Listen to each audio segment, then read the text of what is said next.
Hi, in this session we'll be discussing about protoplast culture. So we'll be discussing what is a protoplast, what are the different sources from which we can isolate protoplast, what is the general principles of protoplast culture, the protocol for isolation, and how is protoplast cultured, and what are the importance of protoplast culture. So as we all know that in vitro culture of plant organs and tissues has got some limitations. The limitation of in vitro culture of organs or plant tissue is that it is difficult to study events which are occurring at the level of cells in this type of culture. So when we are culturing intact organs or tissues, it's very difficult to study the events which are occurring at the level of cells in this culture. So to overcome this, single cell cultures was initiated, and in single cell cultures we are able to study about the different changes which are taking place at cellular level during growth and development. But the single cell culture also has got some limitations. The limitation of single cell culture is that in single cell culture, a cell wall is present in the cell which acts as a barrier between the external environment and the interior of the cells. And due to this presence of cell wall, certain problems are there for experimentally manipulating a cell. So even though taking into consideration culturing of plant organs or tissues, we were able to study the cellular and events which are taking place within a cell in single cell culture. The presence of wall in single cell culture acted as a barrier for experimental manipulation. So for overcoming these problems, it was found that the most suitable method is to remove the cell wall of a living cell experimentally, and thus plant protoplast culture was established as a novel technique in the field of plant tissue culture. So to removing the barriers which were created by the cell wall, it was found that by removing the the wall of a cell, we can initiate a protoplast culture, and this technique was established in plant tissue culture. And culturing of a cell without its cell wall is called as plant protoplast culture. So, as this technique was introduced, there was a rapid increase or interest in this particular technique, that is protoplast culture. And the reason for this interest in protoplast culture is because of its potential use in cell genetic studies, and the protoplast can be easily used in cell fusion studies, and also it is more easier to transfer genetic information by DNA uptake or organelle uptake in a protoplast. So due to these reasons, the technique of protoplast culture showed a rapid increase in its usage. And the basic requirements of a protoplast culture is that first one, we should be able to isolate protoplast readily in large numbers. So we should be able to isolate them in large number.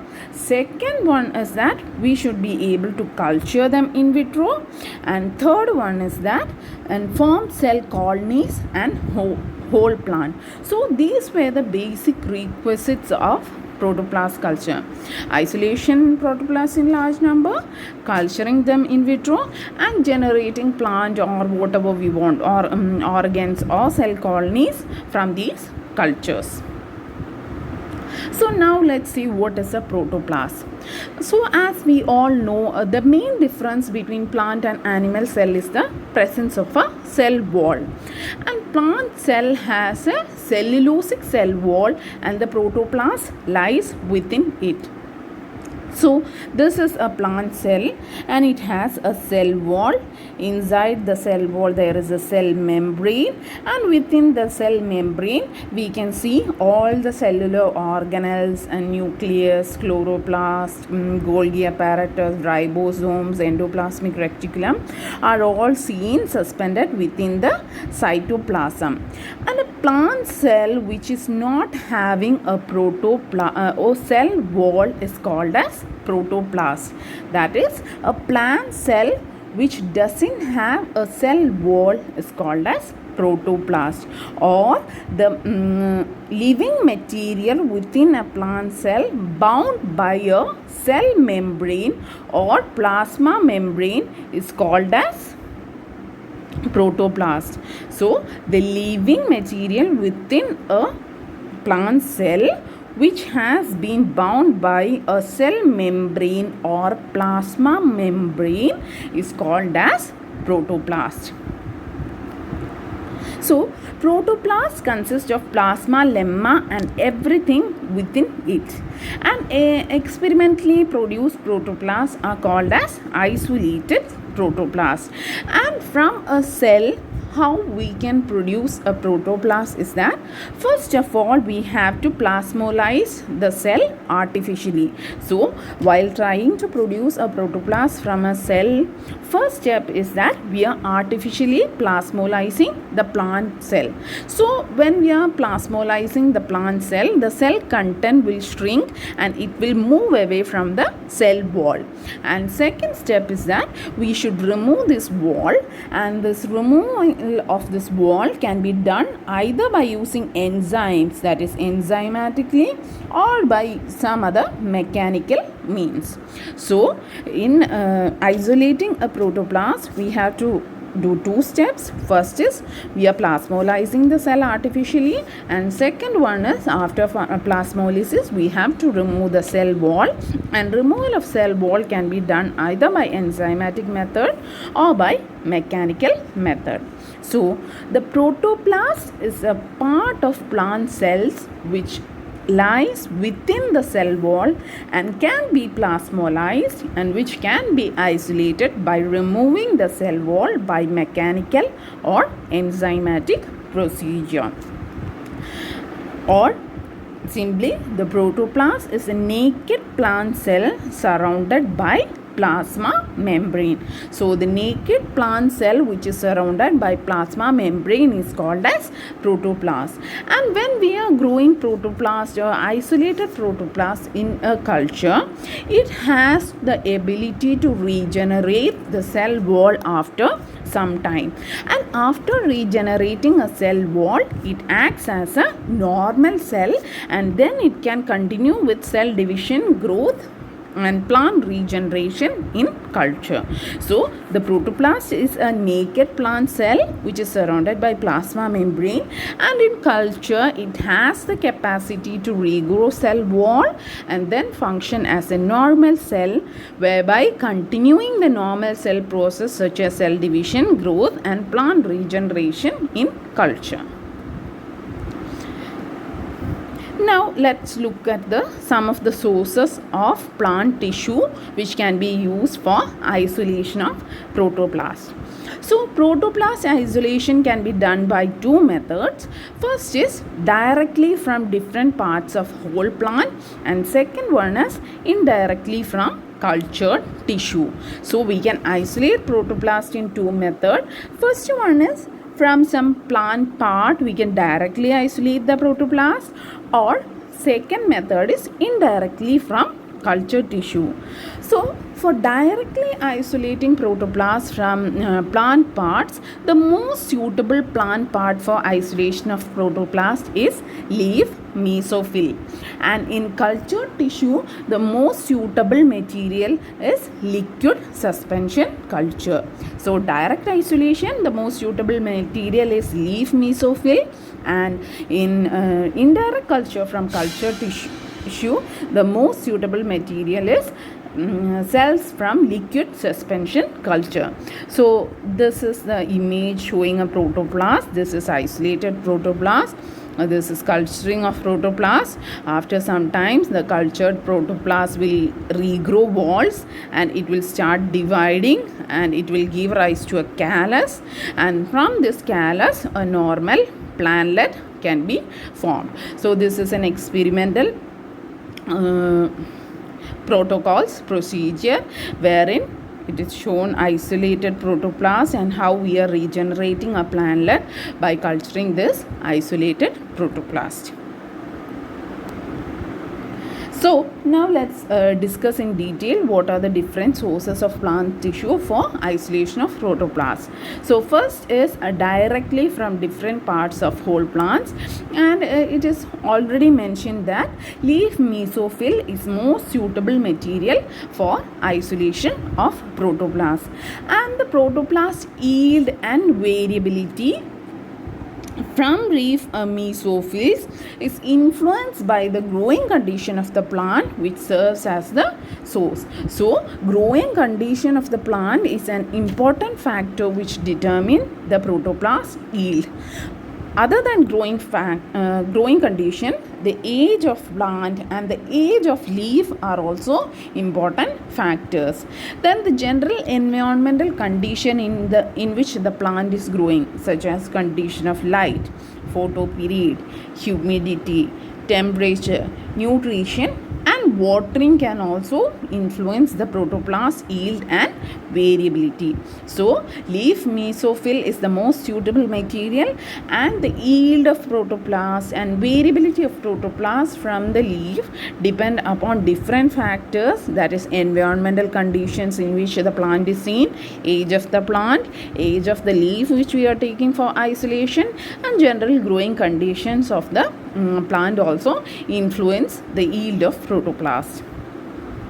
And second source is indirectly from cultured tissue, and in this case the most suitable material is the cells from suspension culture.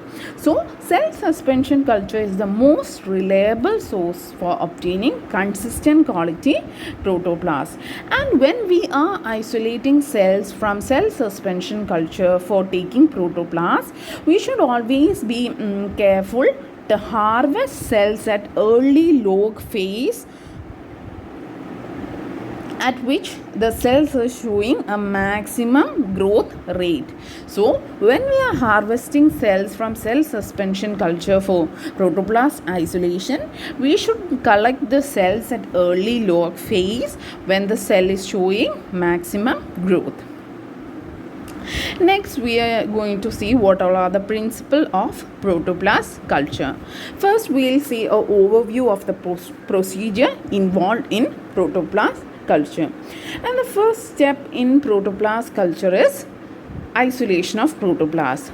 So, when we are isolating protoplast, the isolation should be done in aseptic condition, and also we should be able to isolate large number of intact and living protoplast. So the protoplast which we are isolating should be intact, it should be living, and we should be able to isolate in large number. And after we have removed the wall, we have to culture them in suitable nutrient medium, and the nutrient medium we are selecting will depend upon what we are expecting as an end result of this culture. So first we are isolating protoplast, second we are culturing them in suitable medium so that the requisite growth and development take place. And an essential step of removal of cell wall without damaging the cell or protoplast. So when we are trying to isolate the protoplast, we should be very careful that we are removing the cell wall without damaging the protoplast. And as we all know that the plant cell is an osmotic system which is balanced so that the cell remains in its shape. So in a naturally occurring cell, two type of forces are acting. That is, a cell wall exerts an inward pressure into the protoplasm. First force is an inward pressure that is exerted by cell wall on the protoplasm, and second force is that protoplasm exerts an outward pressure onto the cell wall. So an inward pressure is being exerted by the cell wall into the protoplasm, and an outward pressure is being exerted by the protoplasm onto the cell wall, and both these pressures are equal and balanced so that the cell can maintain its shape. When we are removing the cell wall, this balanced pressure is disturbed. That is, the cell wall is removed means that there is nothing to provide an inward pressure into the protoplasm, and due to removal of this cell wall, the outward pressure of protoplasm will be very great, and by absorbing water from the external medium, there occurs an irresistible expansion of the protoplasm. So when the wall is removed, it leads the protoplasm to absorb water from the surrounding medium, and due to this absorption of water, there occurs an irresistible expansion of protoplasm, and this leads to bursting of protoplasm. So this isolated protoplasm is very osmotically fragile structure at its nascent stage. So for preventing this bursting of protoplasm, what we are doing is that before we are removing the cell wall, the cells or tissues from which we are going to isolate the protoplasm are usually placed in an hypertonic solution, and usually as a hypertonic solution we are using metabolically inert sugars such as mannitol at a high concentration of 13%, and this mannitol helps in plasmolizing the cell. So before removing the cell, first of all we are placing the tissues or cells in a hypertonic solution, and usually we are using metabolic inert sugars such as mannitol at a higher concentration of 13% to plasmolize the cell. And this solution, this mannitol at 13%, is known as osmotic stabilizer or plasmolyticum or osmolyticum. And this solution prevents the bursting of protoplasm. Next, we are going to see the different methods for isolation of protoplasm. So as we have already seen in the previous slide, first we are plasmolizing the cell using 13% by dipping the cells or tissues in 13% mannitol. And once the protoplasm is stabilized by plasmolysis, the protoplasm should be released from the cell wall. So second step is that we have to remove the cell wall. And this removal of cell wall can be done by two methods, that is by enzymatic method or by mechanical method. First we'll see the mechanical methods. Mechanical methods is further divided into two. In first one, we are breaking open each cell to liberate protoplasm.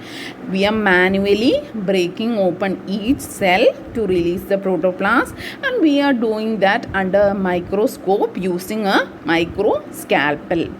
And the main drawback of this process is that very few protoplasts are obtained after lot of time and effort. So first method is that we are breaking open each and every cell under a microscope using a microscalpel, and the drawback or disadvantage of this process is that only few protoplasts are obtained after consuming lot of time and effort. And second method is that for large scale isolation, what we are doing, we are disrupting the tissues with fine stainless steel bristle brush. That is, here we are not doing it under a microscope, we are just randomly disrupting the tissues with a fine stainless steel bristle brush. The advantage of this method is that more number of protoplasts can be liberated with less effort. But the disadvantage of this process is that percentage yield of intact protoplast is very low. So as we had told before in principle of protoplast culture, we should be able to isolate protoplasts readily in large numbers which are intact and living. But in this large scale mechanical method, even though we are able to liberate more number of protoplasts, the yield of intact protoplast is very low. So this mechanical method is usually not used, and we are depending on enzymes for isolation of protoplast. So the isolation of or digestion of cell walls using enzyme is a more efficient method than mechanical method. And for isolation of protoplast or digesting the cell, we are using different enzymes like cellulase, hemicellulase, pectinase or mazerozymes. These are all commercially available enzymes and they have been isolated from fungi. And the period of treatment, for how much time the tissue should be treated and what concentration the different enzymes should be used, should be standardized for a particular plant. And like mechanical method, the enzymatic treatment can also be done in two ways, that is sequential enzyme treatment or two-step method, and mixed enzymes treatment or one-step method. In two-step method, we are treating with two different enzymes in two different steps, whereas in mixed enzyme treatment, we are only having a single step, and in that single step we are adding all the enzyme to that tissue from which cell wall should be digested. So now let us look into detail what are the two different enzyme treatment methods. First method is sequential enzyme treatment or two-step method. As the name suggests, in this method, first the intact tissue is incubated with pectinase or mazerozyme solution, and this pectinase or mazerozyme solution will help in dissolving the middle lamella. The middle lamella acts as the cementing layer between two different cells. So first the tissue is treated with pectinase or mazerozyme and it helps in dissolving the middle lamella, and second or subsequently we are treating the tissue with cellulase, which will digest away the cellulosic layer of cell wall. So in two-step method, two steps are there and two different enzymes are used in both the steps. Next one is mixed enzyme treatment or one-step method. In this one-step method, we are adding all the enzymes together in the one-step method. So here both cellulase and pectinase or mazerozymes are mixed so that the entire cell wall is broken down in a single operation. So the mixed enzyme treatment or the protocol is usually followed for protoplast isolation. Next, after isolating the protoplast, next step is that we have to culture the protoplast. And culturing of protoplast can be done either in liquid medium or in solid agarified medium. So the medium which we are using for protoplast culture can be liquid medium or solid medium, and the medium which we are using for culturing of protoplast is called as protoplast medium. And like a normal medium, the protoplast medium also contains mineral salts, vitamins, carbon source and plant growth regulators. and organic nitrogen source, coconut milk, and organic acids. In addition to that, a protoplast medium has an osmotic stabilizer. So, in addition to all these normal components of a plant tissue culture medium, we can add some organic nitrogen, coconut milk, and organic acid, and also we are adding an osmotic stabilizer. And in cultured protoplast, as already mentioned, they can reform wall after some time, and after reforming wall they act as a normal cell, and they can subsequently enter cell division, which is followed by callus formation and morphogenesis and plant regeneration, which was shown in a prior figure.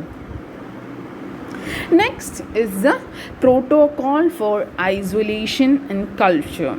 So, we can isolate protoplast from two methods: directly from plant part or indirectly from cells of suspension culture. First, we are going to see how we can isolate protoplast directly from a plant part. And for isolation of protoplast directly from a plant part, we are usually using leaf mesophyll. So, leaf mesophyll is an ideal source of protoplast, and it has been found to be ideal source after conducting experiment in a wide range of plants.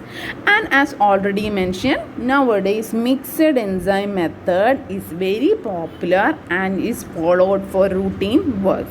So, first of all, let us see what are the protocol for isolating protoplast from leaf mesophyll. So, age of a plant is an age of leaf we are taking as a critical factor which determine the yield of protoplast.